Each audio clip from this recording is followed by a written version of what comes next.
Another topic, with the respect to voting rights and the letter that your voting rights chief sent out, we got one in Vermont, and it's a demand to get all the information on the voting file.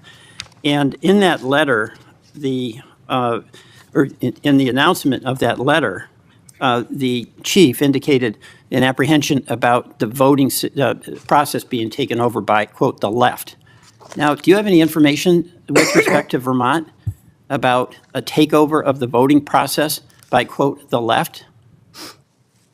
Senator, I'm not familiar with what you're referring to. We are currently involved in voter roll lawsuits in 6 states. Is that what you're referring to? No, there's a letter that went out demanding that states, including Vermont, provide all the voting file information, Right. includes personal information. But when that letter was sent out, That's perfectly legal. but there was an assertion by the chief in this division that this was to deal with the fact that the voting process has been taken over by the left. So we got one of those letters in Vermont. And my question to you is, what do you mean by the left? And do you have any evidence that the so-called system has been overtaken by the left? Something important happens when a senator asks for evidence and gets rhetoric instead. Peter Welch presses the Attorney General on voting rights, healthcare, and accountability. And what follows reveals how power works when facts are missing. Watch closely. Senator Welch. Thank you. Thank you, Attorney General Bondi. I have noticed that at various times when one of my colleagues is pressing you, you come up with something in their background. So I'll be waiting for my turn, but you don't have to do it right now. So let me get to my questions. One of the things that you mentioned, and I agree with this, that it's really tough on the various federal workforce, including our law enforcement folks, who are not getting paid because of the shutdown. Mm-hmm. I agree with that. But I also think that wasn't the whole story. There is an issue here that's going to affect Americans, whether they voted for President Trump or voted for Vice President Harris, and that is the loss of health care, where on November 1st, everyone who is getting Affordable Care Act help to buy insurance is going to get the notice of premium increases. And I got a letter just today from a Vermont family, nuclear family of 5, husband and wife, 54 and 55, with 3 kids. One of whom has acute myeloid leukemia.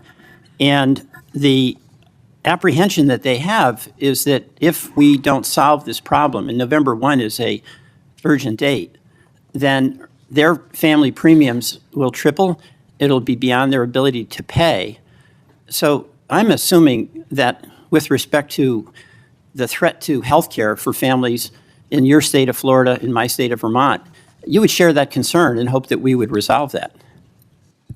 Senator Welch, I would be happy to speak with that family too, because there are many nonprofits that help with children with terminal illnesses, and I'm involved in some in Florida. So we would be happy to talk to you about that. As to health care, the government is shut down. It's my understanding, maybe you're not one of them, but because many Democrats want health care for illegal aliens, and that's what shut down the government. Let me be clear. That's one of the sticking points, and I don't know if you voted for that. All right, well, this actually is important to all of us, and the lament I have is that if this health care goes away, this premium support, it is really going to hurt families in red states and blue states.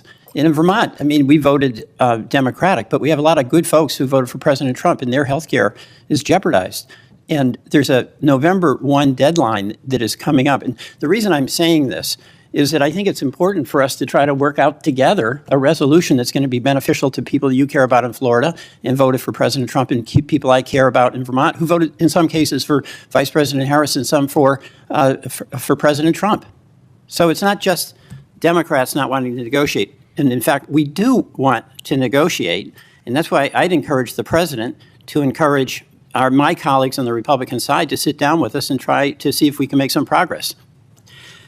Another topic, with the respect to voting rights and the letter that your voting rights chief sent out, we got one in Vermont, and it's a demand to get all the information on the voting file.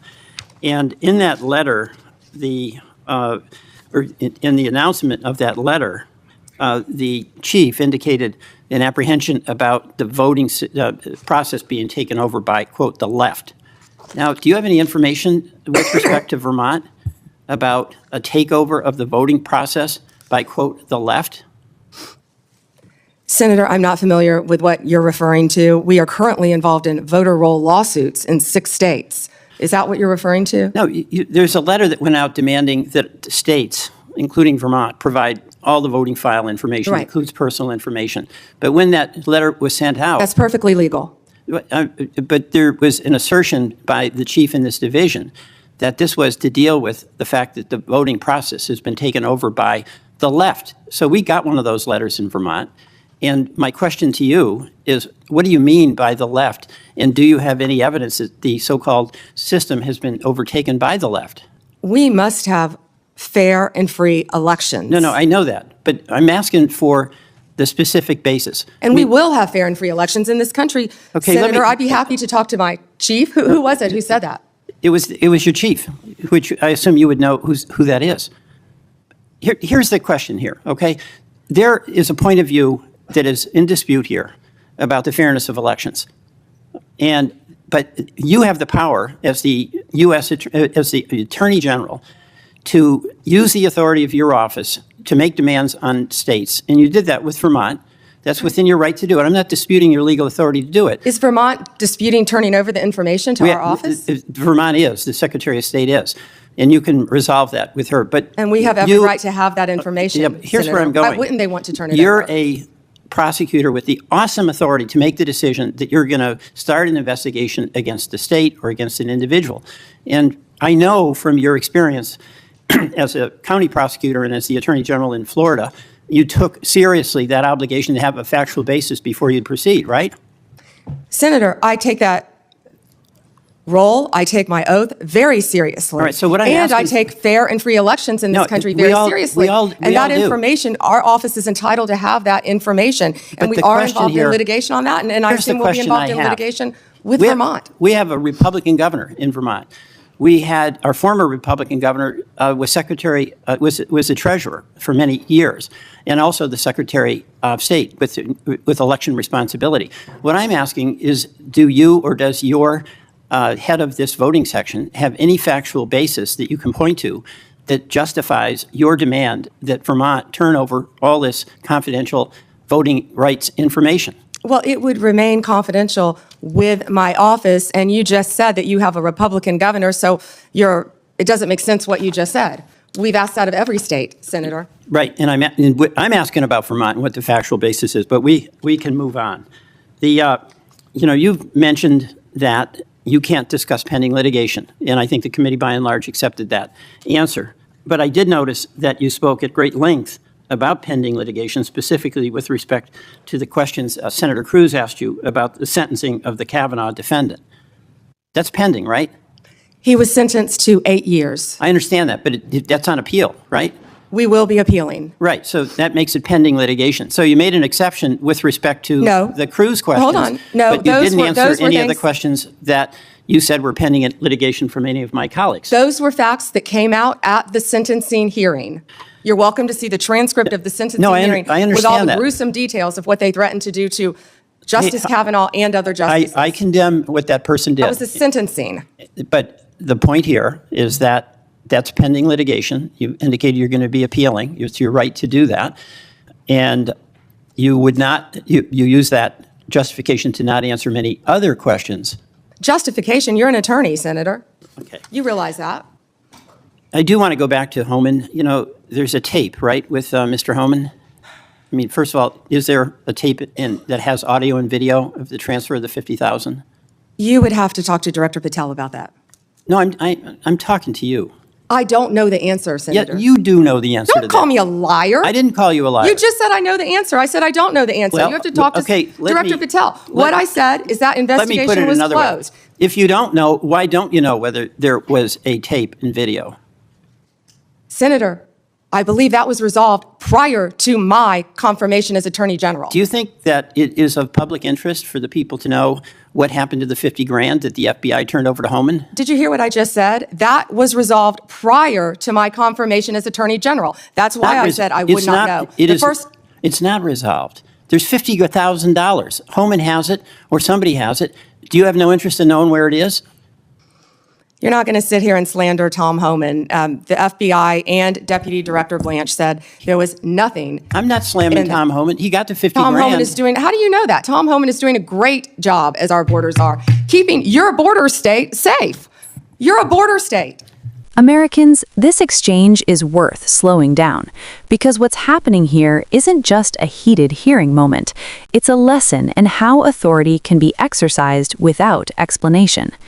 Senator Peter Welch begins where most Americans actually live, healthcare. Not ideology, not party labels, but a real Vermont family facing tripled insurance premiums, a child with leukemia, and a looming deadline. Welch makes a deliberate choice here. He removes politics from the equation and frames the issue as universal. Red state, blue state, Trump voters, Harris voters. Everyone is affected when healthcare support disappears. That matters because it undercuts the narrative we often hear, that shutdowns or policy failures only hurt the other side. Welch is saying plainly that government decisions don't discriminate. Families pay the price regardless of who they voted for. But instead of engaging with that shared reality, the response pivots. The Attorney General shifts responsibility, suggesting the shutdown exists because Democrats want health care for undocumented immigrants. Notice what happens here. The specific family disappears. The November deadline disappears. The concrete harm disappears. In its place is a generalized political claim that reframes the issue as partisan blame rather than urgent problem solving. Welch doesn't let that stand. He brings the focus back to negotiation, to urgency, and to the idea that governing requires cooperation, not slogans. That's not accidental. He's laying groundwork for what comes next. Because the real confrontation begins when the topic shifts to voting rights. Welch references a letter sent by the Justice Department demanding expansive voter file data from states, including sensitive personal information. He acknowledges something crucial up front.